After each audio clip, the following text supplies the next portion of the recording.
Bueno, buenas tardes a todos. Gracias por su tiempo. Y bueno, vamos a dar inicio a la segunda jornada de la capacitación en ECMO. Esta clase va a ser todo sobre fisiología en ECMO, ¿sí? Y de paso, bueno, recordarles a todos que en el aula virtual de Avir Pasteur ya está colgada la primera presentación que hicimos, ¿sí?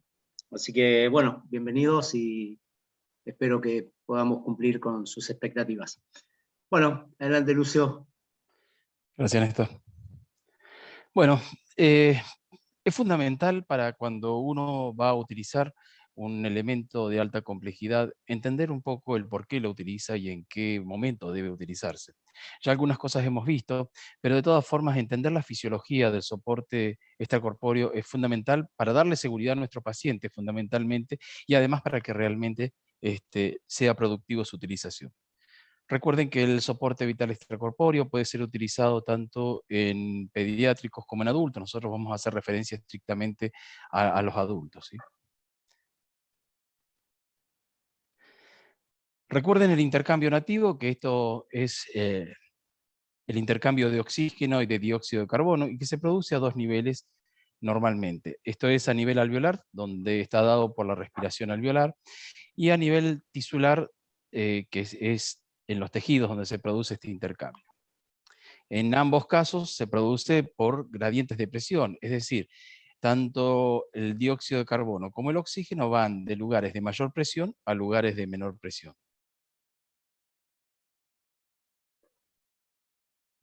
Recuerden ustedes que cuando nosotros respiramos a una atmósfera, la concentración de oxígeno es del 21%, esto es aproximadamente 150 milímetros de mercurio.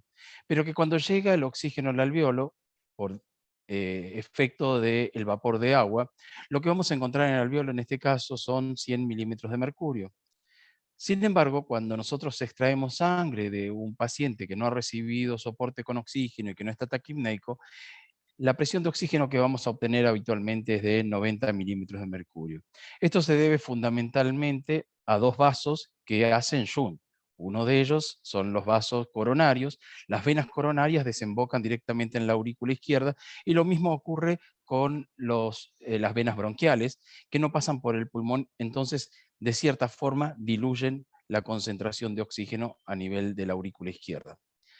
Por otro lado, cuando los grandes vasos empiezan a dividirse en capilares, la presión de oxígeno que vamos a obtener en ellos es de 40 milímetros de mercurio. Esto es lo mismo que vamos a obtener a nivel de cuando se acerca el capilar hacia el tejido, es decir, a nivel del líquido extracelular, el capilar que llega hasta ahí va a llegar con 40 milímetros de mercurio, y en el líquido extracelular, la presión de oxígeno que vamos a tener es de 30 milímetros de mercurio, por ende pasa desde el capilar hacia el líquido extracelular.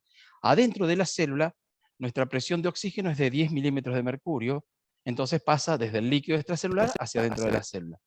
Eh, Esto de que tenga 10 milímetros de mercurio, digamos, eh, no es en vano, es justamente porque concentraciones más altas, o presiones más altas, mejor dicho, de oxígeno a nivel celular son tóxicas para la mitocondria.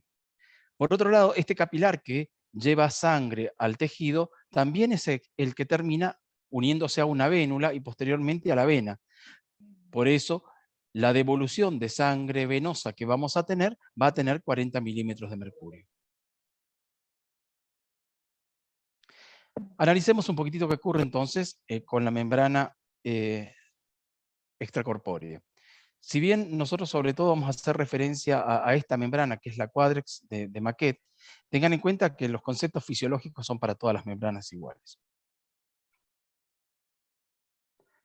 El diseño de la membrana permite que, recuerdan ustedes que las membranas son microtúbulos de polimetilpentano que se encuentran superpuestos unos sobre otros. En ellos, por un sector va a pasar el gas con oxígeno y dióxido de carbono, por otro sector va a pasar la sangre, y estos son permeables a los gases solamente, pero no a los líquidos. Entonces, y por otro sector va a pasar el agua para mantener la temperatura de la sangre. Como estos son solamente permeables a los gases, las concentraciones de los gases son los que van a permitir que pase desde con un mecanismo de contracorriente desde los túbulos, estos pequeños túbulos que decíamos, hacia la sangre. Entonces, como normalmente la sangre entra con baja presión de oxígeno, nosotros le ponemos mucha presión de oxígeno a la membrana, esto va a permitir que por difusión y por diferencias de presión pasen desde estos microtúbulos hacia la sangre que las está bañando, en definitiva. Recuerden igual que el dióxido de carbono es mucho más difusible en sangre que el oxígeno. Entonces es mucho más fácil lavar el dióxido de carbono, de tal forma que es 6 veces mayor el ritmo de lavado de CO2 que de aporte de oxígeno.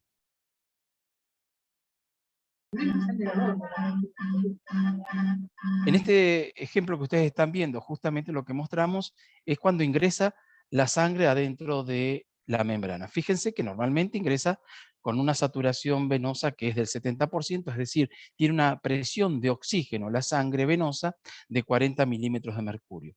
Si nosotros le estamos poniendo a nuestro oxigenador con la fracción de oxígeno más el gas de barrido, aproximadamente un bar recuerden que es 0,98 atmósferas, es decir, una atmósfera en definitiva. Y si una atmósfera tiene 760 milímetros de mercurio, estamos cercanos a los 760 milímetros de mercurio de oxígeno, lo que le estamos aportando directamente a la sangre. Eso hace que apenas entra la sangre adentro de la membrana, rápidamente la hemoglobina se sature por las presiones altas de oxígeno y a su vez el oxígeno disuelto en sangre también aumenta rápidamente. Y lo contrario ocurre con la CO2, porque cuando ingresa la CO2 es más elevada que la que tiene la membrana y por ende pasa desde la sangre hacia el capilar, hacia el microtúbulo de la membrana que llega el gas. Normalmente entonces nosotros vamos a tener al ingreso de la membrana una presión de oxígeno de 40 milímetros de mercurio y cuando sale de la membrana lo que vamos a tener habitualmente, siempre y cuando tengamos una fracción de oxígeno del 100%, entre 300 y 400 milímetros de mercurio en la sangre que medimos después que sale de la membrana. Recuerden que les estoy diciendo después que sale de la membrana, no en el paciente, ¿sí? Sino en la tubuladura que sale de la membrana. Perdón. Como les decía, la transferencia de CO2 es mucho más rápida que la de oxígeno. Esto hace que se modifique poco con el flujo de sangre. Es decir, solamente si nosotros le ponemos al ECMO unas revoluciones de aproximadamente 1000, que son más o menos 1 litro de sangre, 1 litro de sangre por minuto, esto va a generar un lavado continuo y rápido del metabolismo habitual que nosotros producimos de CO2. De todas formas, esto también va a depender un poco de qué saturación traiga la sangre venosa hasta ese momento, y también va a depender fundamentalmente de la zona de superficie de la membrana. Esto quiere decir que cuando más membranas haya para intercambiar, más rápido se va a lavar CO2. Esto es importante de entender este concepto, porque normalmente una membrana tiene una superficie de difusión para el oxígeno de aproximadamente 1,8 metros cuadrados. Lo cual, si uno lo compara con el pulmón, que tiene 500 metros cuadrados, lógicamente es muy pobre como oxigenador, ¿no? Por otro lado, otro concepto a tener en cuenta que es importante es el grosor de la sangre que pasa cercano a los capilares. En el caso de la membrana son 20 micras, en cambio, en el capilar pulmonar, que está en contacto con la membrana basal, es de 8 micras. Eso tiene trascendencia importante cuando ahora veamos esto, justamente, permítanme, cuando veamos la difusión del oxígeno. Entonces, repasando un poquitito, el factor más importante a tener en cuenta con el intercambio de CO2 es la tasa de flujo de gas fresco que nosotros le ponemos. Recuerden que cada vez que nosotros tenemos un paciente con una CO2 aumentada, lo que hacemos es aumentar el flujo de gas fresco. Es decir, esto es parte del gas de barrido que nos ayuda a barrer justamente la CO2. El aumento de la velocidad del flujo de gas dará como resultado una disminución de la concentración de CO2 en el gas de barrido. Y esto hace que rápidamente disminuya la CO2 en sangre. Cuando nosotros analizamos el oxígeno, lo que ocurre es que la presión parcial de oxígeno a nivel de la membrana es alta, como decíamos, es casi una atmósfera si nosotros le ponemos 100%. Este barrido facilita rápidamente que el oxígeno se sature, sobre todo en la parte inicial de la membrana, ya está completamente saturada la hemoglobina, y por otro lado también difunde a esas presiones eh, mayor cantidad de oxígeno disuelto en sangre. Los eritrocitos que se encuentran en la parte proximal del oxigenador son los que rápidamente se saturan, y cuando ya está saliendo del oxigenador, generalmente ya vienen saturados al 100%, o sea que es poco lo que cambia cuando ya van atravesando la membrana. Sin embargo, cuando la membrana empieza a perder eficiencia, esto es fundamental, porque en realidad nosotros mantenemos la oxigenación por las áreas donde todavía se mantiene un buen intercambio de oxígeno. Les decía que el espesor de la sangre también es importante, porque cuando nosotros desde los microtúbulos pasamos oxígeno a la sangre que está entre medio, como el flujo es de tipo laminar, al menos inicialmente, mientras la membrana no tenga trombos, ni coágulos, ni exudación de líquido, lo que va a generar es que la parte externa de este flujo se oxigene más rápido que la parte media del flujo. Entonces, esos eritrocitos que van por la parte media se saturan menos. Esto nosotros lo podemos remediar fácilmente simplemente aumentando la cantidad de sangre que pasa, en definitiva.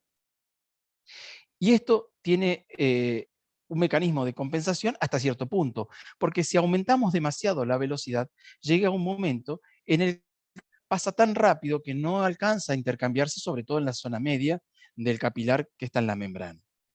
Entonces, otro fenómeno que podemos hacer cuando tenemos un paciente con hipoxemia, y a pesar de que le aumentamos el flujo de sangre que pasa por la membrana, no aumenta la concentración de oxígeno o la presión de oxígeno, lo que podemos hacer es aumentar la cantidad de sangre que llegue a la membrana.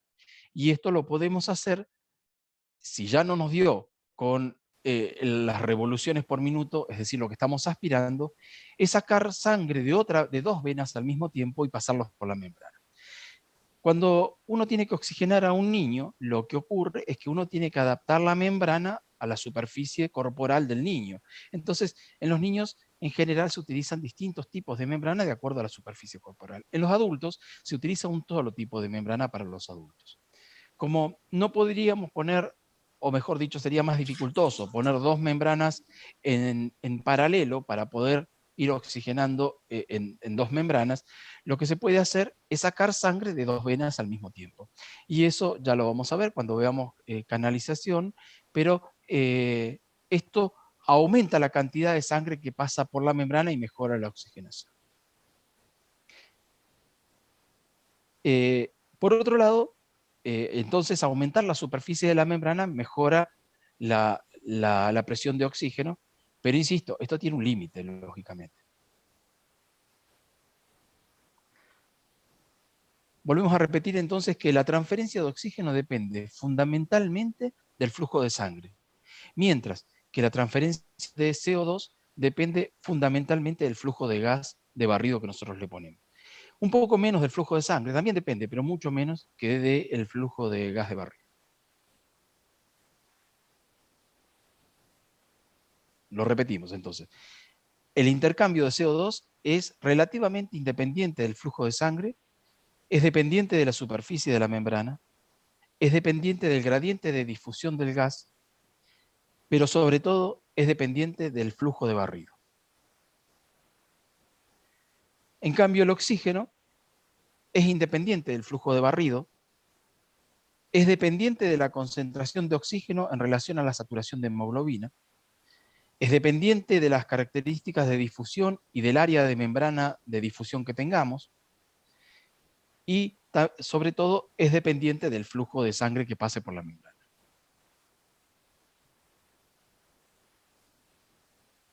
Algunas consideraciones a tener en cuenta con el ECMO venoarterial.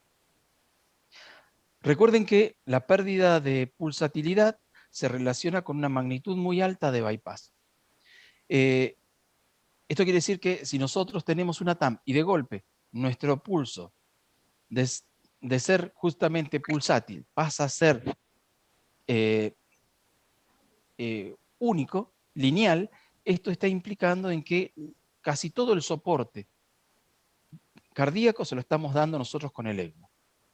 Esto tiene una trascendencia porque obviamente altera el flujo anterógrado de la aorta descendente y genera un flujo retrógrado que puede producir una dilatación del ventrículo izquierdo. Y si eso ocurre, lógicamente, bueno, uno tendrá que echar mano a algunos tratamientos, como podría ser colocar un vent en el ventrículo izquierdo. Recuerden que para que esto ocurra, el bypass de la circulación pulmonar tiene que ser más del 80%. Si yo más del 80% de la sangre que estoy sacando de la vena la paso a la arteria y queda solamente un 20% para pasar por el pulmón al ventrículo izquierdo, esto me va a generar una pérdida de pulsatilidad. Por otro lado, otro fenómeno a tener en cuenta es que, ustedes saben, nosotros habitualmente le hacemos una TAM del lado derecho al paciente, y esto se debe a que generalmente puede producirse una hipoxia en el miembro superior derecho, o en la extremidad superior derecha, que se relaciona más con el gasto cardíaco nativo que con lo que le estamos dando nosotros con el ECMO. Si nosotros tomamos sangre arterial del lado izquierdo, generalmente lo que estamos viendo, por la relación que tiene la subclavia a ese nivel, el flujo del ECMO. En cambio, si lo tomamos del lado derecho, generalmente lo que vamos a estar viendo es el flujo nativo del paciente.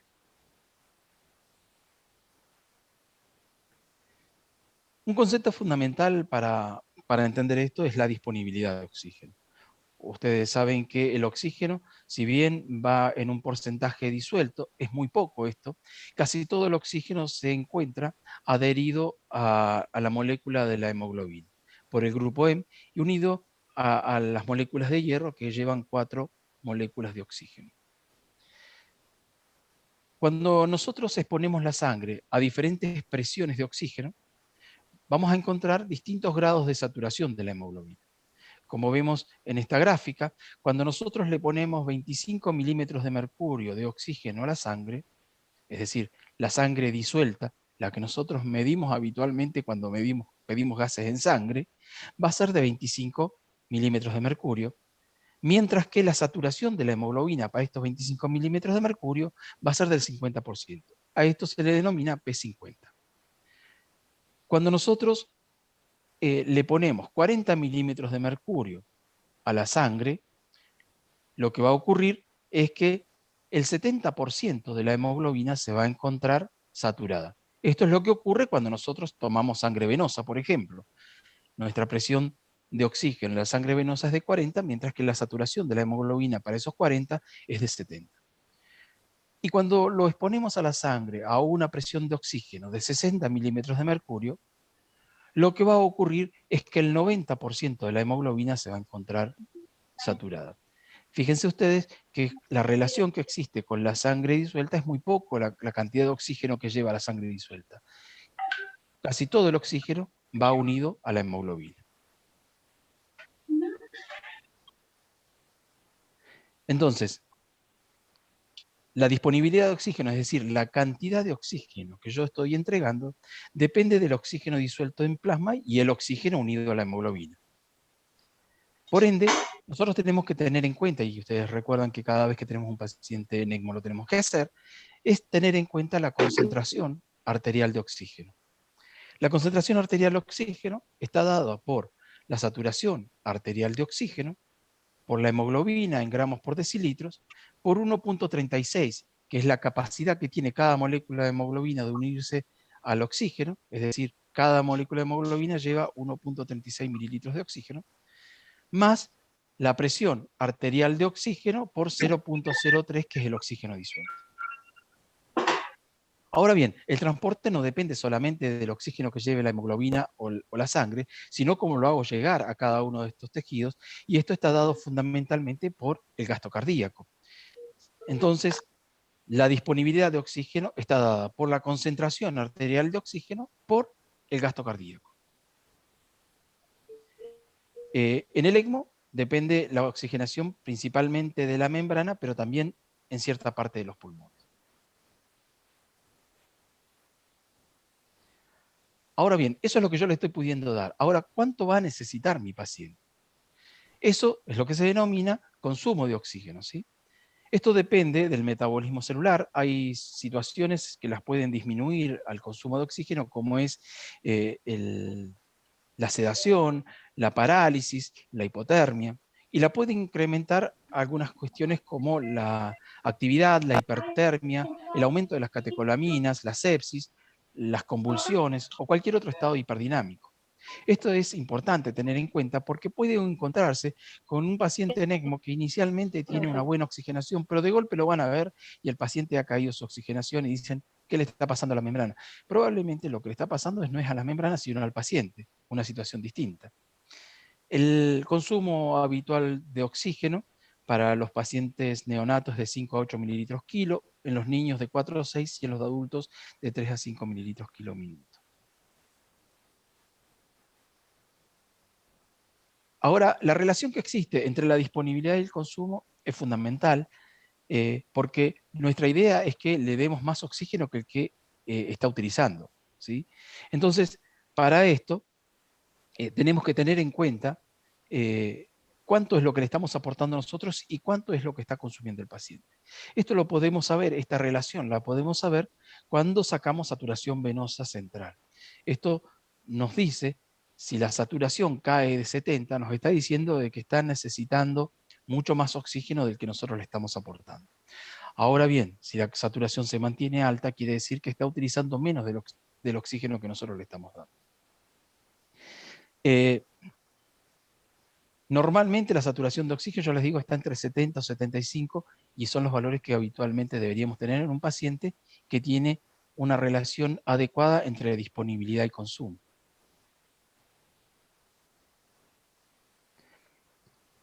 Ahora bien, para entender un poco esto de la concentración arterial de oxígeno, analicemos estos dos pacientes. El paciente A tiene una hemoglobina de 10, satura 98% y tiene una presión de oxígeno de 100.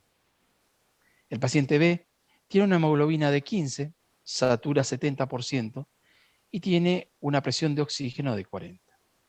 Pero ¿quién tiene mejor concentración arterial de oxígeno? Recordemos la fórmula, la concentración arterial de oxígeno es saturación arterial de oxígeno por hemoglobina en gramos por decilitro por 1.36 más la presión arterial de oxígeno por 0.003. Y para estos dos pacientes, en el paciente A, lo que vamos a tener es una concentración arterial de oxígeno de 13.43, mientras que para el paciente B vamos a tener 14.19 centímetros cúbicos por decilitro. Es decir, la concentración arterial de oxígeno es mejor en mi paciente B que en el paciente A. Muchas veces, si nosotros solamente nos confiamos en la presión de oxígeno y la saturación de los gases, podemos estar no dándonos cuenta de que estamos aportando inadecuadamente una cantidad de oxígeno a nuestro paciente.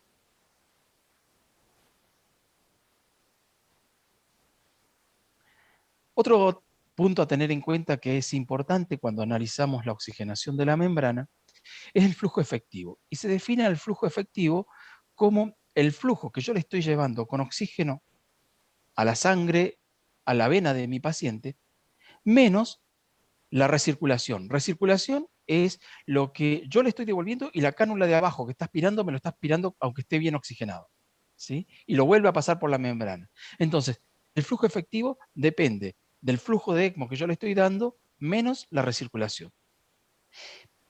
Todo ECMO veno-venoso tiene recirculación. Lo que ocurre es que nosotros tenemos que darle alguna que no nos altere la oxigenación de nuestro paciente. Por otro lado, la saturación venosa mixta de oxígeno, es decir, la que yo voy a tomar en el pulmón de nuestro paciente, está relacionado con el flujo efectivo sobre el volumen minuto cardíaco por la saturación de oxígeno postmembrana más 1 sobre el flujo efectivo sobre el volumen minuto cardíaco por la saturación venosa de oxígeno ahora más la diferencia de saturación de oxígeno a nivel pulmonar. Analicémoslo de nuevo este concepto. Decíamos, La saturación venosa mixta de oxígeno está dada por el flujo efectivo, es decir, aquel flujo que yo le doy desde el oxigenador, que en partes va a ser parte de lo que yo voy a oxigenar, pero en partes va a ser aspirada por la cánula que está aspirando, ¿sí? Entonces, nuestro flujo efectivo depende de lo que yo le estoy dando, menos lo que le estoy sacando con la cánula de aspiración. El volumen minuto cardíaco está relacionado con la contractilidad cardíaca, lógicamente. Tengan en cuenta que una causa de hipoxemia en un paciente venovenoso puede ser una caída del gasto cardíaco, sin que se altere para nada la oxigenación de la membrana. Entonces decíamos, el flujo efectivo sobre el volumen cardíaco por la saturación posmembrana. Esta es la que nosotros tomamos habitualmente cuando le tomamos muestras posmembrana. Y por otro lado, la diferencia de saturación, esto es la saturación venosa, lo que me está devolviendo lo que se denomina admisión venosa, que lógicamente, si yo estoy consumiendo mucho, mi saturación va a caer, y por ende puede disminuir más la concentración de oxígeno cuando se mezcle con esta que está acá. Y la diferencia de saturación está dada por la diferencia de la que viene de acá más la que va de acá. Y yo la puedo medir en un catéter que tenga en la arteria pulmonar, por ejemplo.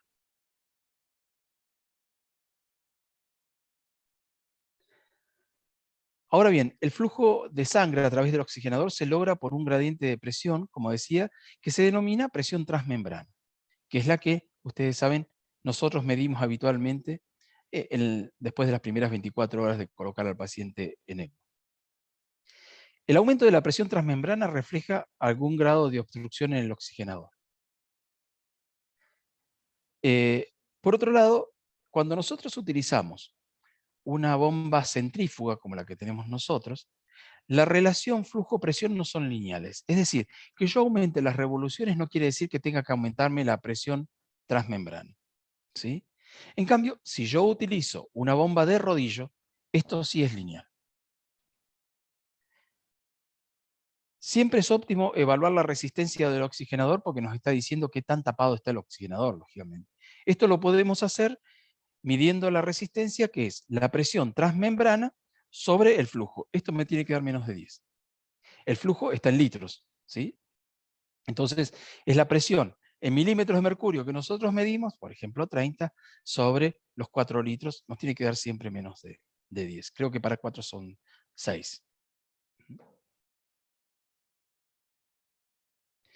La medición de la presión del oxigenador puede dar una idea de los cambios de la resistencia. El flujo de sangre puede correlacionarse con trombosis o con mal funcionamiento de la membrana. Los oxigenadores de membrana pueden desarrollar edema, un desajuste de la ventilación-perfusión, pueden desarrollar embolias y cualquier otra anomalía dentro de la membrana. De hecho, muchas veces hay exudación de líquido cuando la membrana lleva mucho tiempo y ustedes van a ver que de la membrana cae como un suero, ¿sí? Como si fuera plasma por debajo de la membrana. Esto ocurre habitualmente cuando ya los capilares se empiezan a deteriorar. Entonces, en un lugar donde no debería pasar el líquido, empieza a pasar líquido. Y esto se debe generalmente a presiones muy elevadas, cuando se empieza a obstruir los capilares. La perfusión de la membrana puede ser afectada por trombosis en las entradas de distribución de las mismas, o bien en cualquier parte de la membrana. También puede haber fugas de gas o de sangre, mejor dicho, hacia la fase sanguínea. Y esto, lógicamente, no solo disminuye la difusión de oxígeno y de dióxido de carbono, sino que aumenta la resistencia del flujo a la sangre. Recuerden que lo primero que solemos encontrar cuando la membrana empieza a perder eficiencia es un aumento de la CO2. Este es un gráfico en el cual pueden encontrar en distintos lugares de las membranas donde se pueda tapar, ¿sí? O perder líquido, o pasar sangre de un sector al otro, y esto hace perder la eficiencia de la membrana. Resumiendo entonces, Las presiones parciales de oxígeno y de dióxido de carbono son las fuerzas impulsoras de difusión a través de la membrana. El principal determinante del flujo de CO2 es el flujo de gas de barrido. El principal determinante del flujo de oxígeno es el flujo de sangre.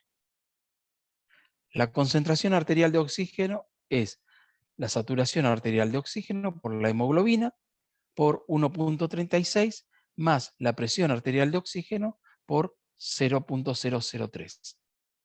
Y el aumento en la presión o de la resistencia de la presión transmembrana reflejan una obstrucción del oxigenador. Espero que se haya entendido. ¿Alguna pregunta?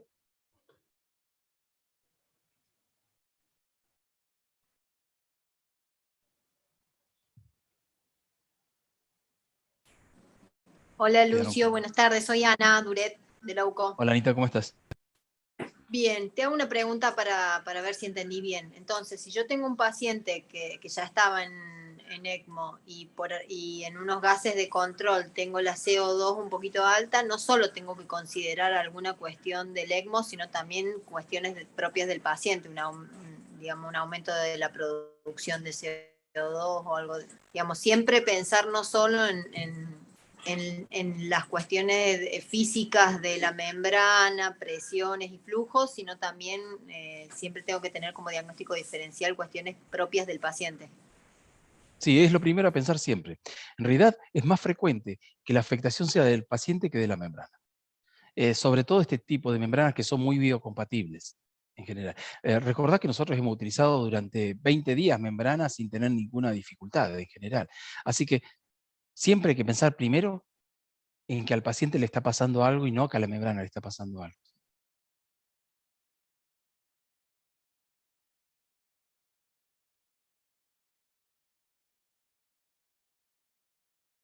¿Alguna otra pregunta?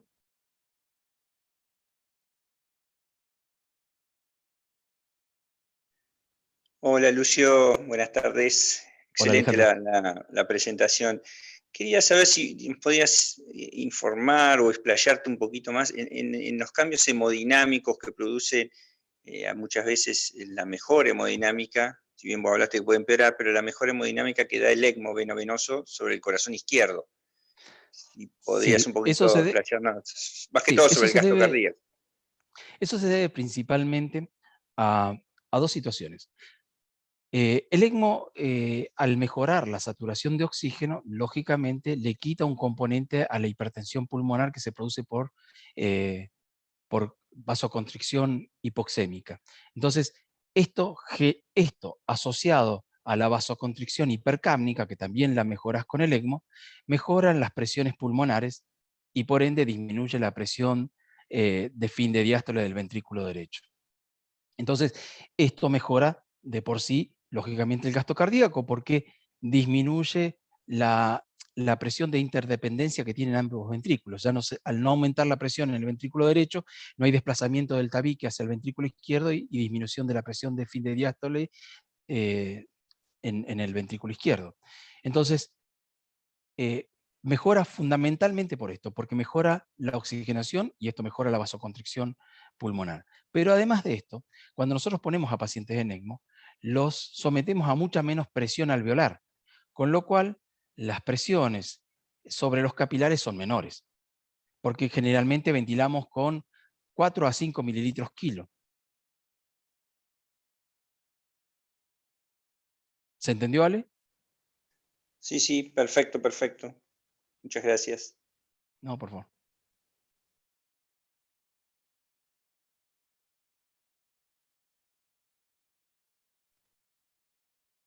¿Alguna otra pregunta, chicos? ¿Alguien que tenga alguna duda, alguna consulta? Habilitamos los micrófonos.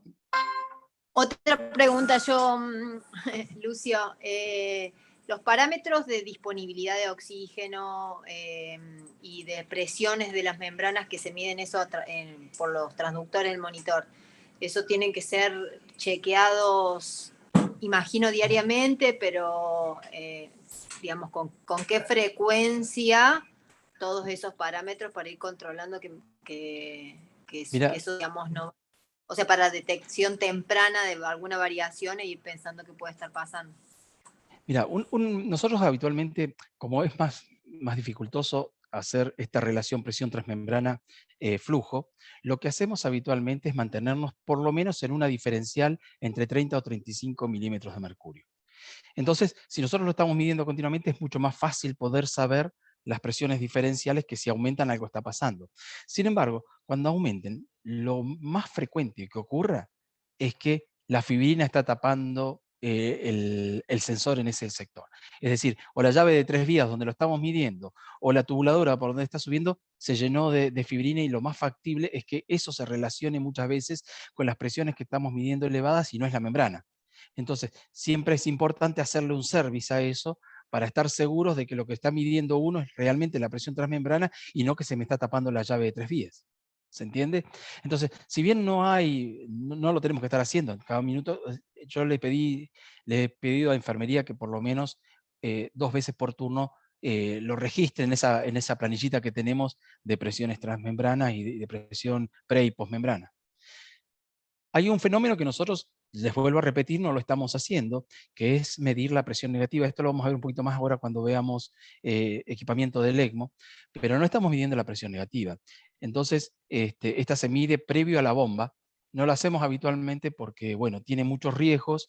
En muchos centros ya no lo están utilizando, pero sin duda en algunos pacientes, sobre todo obesos, puede ser muy útil para evitar la hemólisis. Pero, bueno, ténganlo en cuenta porque probablemente en algún momento lo empecemos a utilizar. Inicialmente, creo que cuando uno está haciendo experiencia en esto, debería tratar de minimizar los riesgos, y sabemos que con la clínica y con la ecografía, la mayoría de las veces nos vamos a dar cuenta de cuando estamos haciendo presiones negativas exageradas. Lucio, Sí. Analía te habla. ¿Y cuáles son Hola, las Analía. presiones negativas que tiene que tener como para tener en cuenta? No debería superar los menos 600 milímetros de mercurio. 60, perdón, milímetros de mercurio. Para evitar Esos serían los la parámetros. hemólisis, ¿no? ¿Hay un parámetro para tener en cuenta de las presiones, Lucio? Mirá, más que el parámetro en sí, lo que importa es la diferencia, porque en realidad, en la medida en que uno va achicando el lugar de la medición, digamos, Sí. no es lo mismo medir en una llave de 3 vías que en la salida directa del oxigenador, lógicamente, Sí. porque una es una tubuladora de este tamaño y la otra es mucho más pequeña. Entonces, lógicamente, a disminuir el flujo hay más resistencia y las presiones son mayores. Por eso es que nosotros lo que medimos es la presión transmembrana, la diferencia que hay entre uno y el otro. ¿Sí?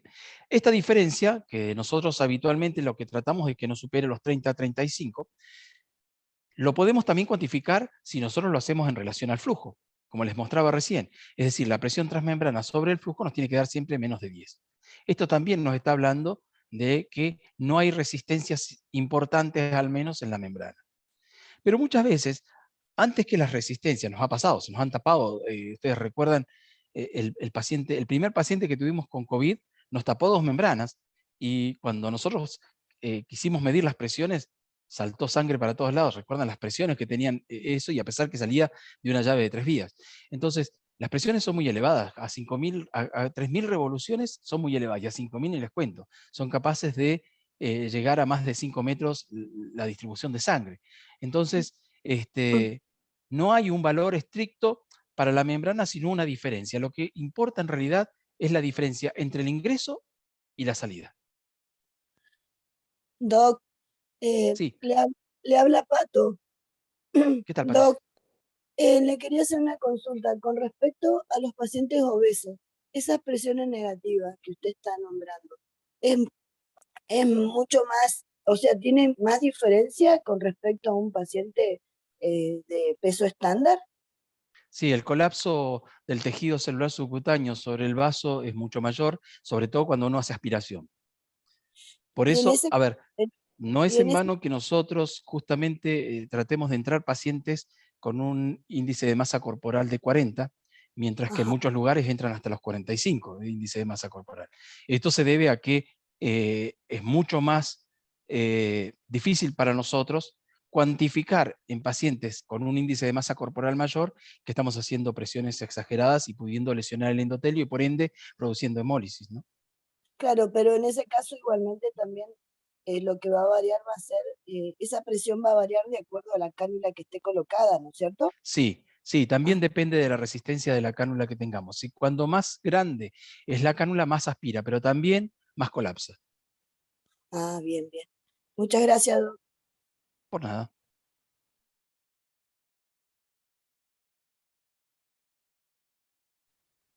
Doc, le hago una consulta. Usted habló de la recirculación y quisiera vincularlo con las estrategias de canulación. ¿Qué estrategias propone usted para minimizar el tema de la recirculación que en este caso? En general, la recirculación no suele ser un problema importante en tanto y en cuanto la, la oxigenación del paciente sea adecuada. Cuando la oxigenación empieza a caer, ustedes se van a encontrar con un fenómeno que muchas veces uno se da cuenta porque, como les decía, empieza a caer la oxigenación y lo que primero que hacemos es aumentar el flujo de sangre, las revoluciones por minuto. Si al aumentar las revoluciones por minuto a mí me cae más la oxigenación, quiere decir que estoy recirculando más.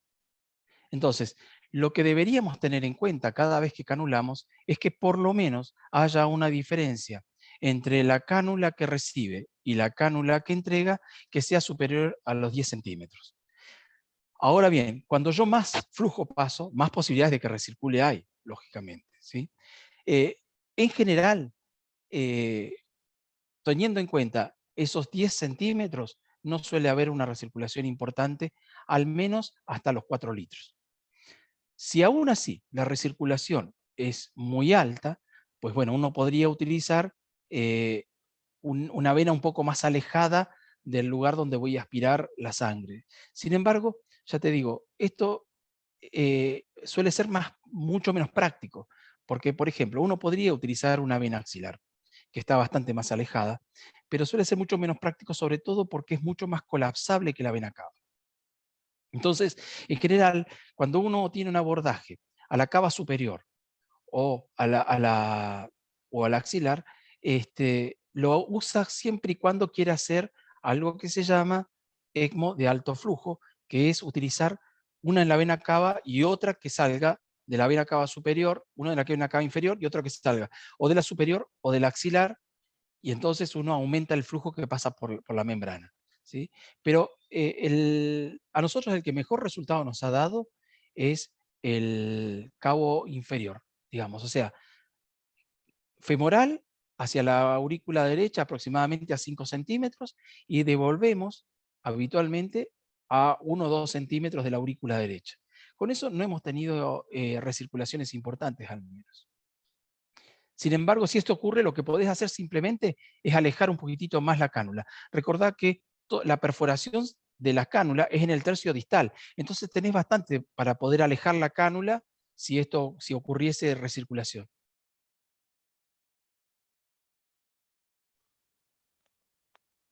O sea que la canulación que hacen ustedes estándar es por las dos femorales, no hacen yugular. Fémoro yugular. Fémoro Ah, yugular. fémoro yugular. Nosotros, Bien, sí, ahí porque la si entendí. tuviésemos fémoro femoral, tenemos que tener las extra large arteriales, que son muy difíciles de conseguir, y por otro Ah, bien. lado que disminuye mucho la aspiración de la cava inferior, porque entran ambos por la cava inferior. ¿Se entiende? Perfecto, perfecto, sí, sí, sí, sí. O sea, el Entonces estándar de nosotros, ustedes es toman por abajo y y devuelven por devolvemos por la la yugular. yugular. O sea, Perfecto, devolvemos en la cava superior y sacamos de bien, la cava inferior. perfecto, perfecto.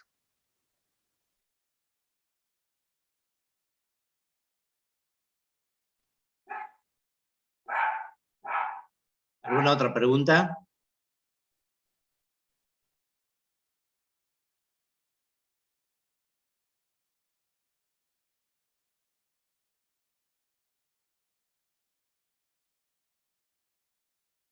Hola, ¿se escucha bien? Sí, te escucho yo. Bien. Bueno, ¿alguna consulta, pregunta? Si no, ya damos por finalizada la presentación.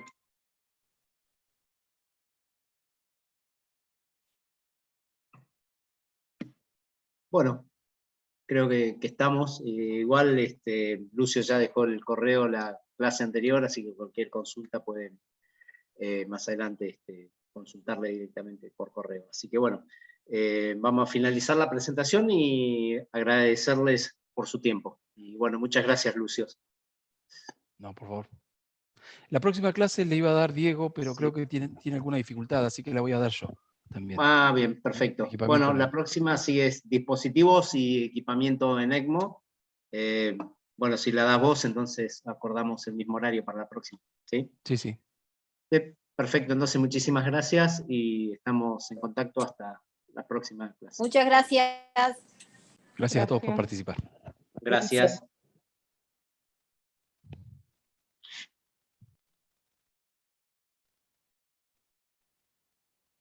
Chao.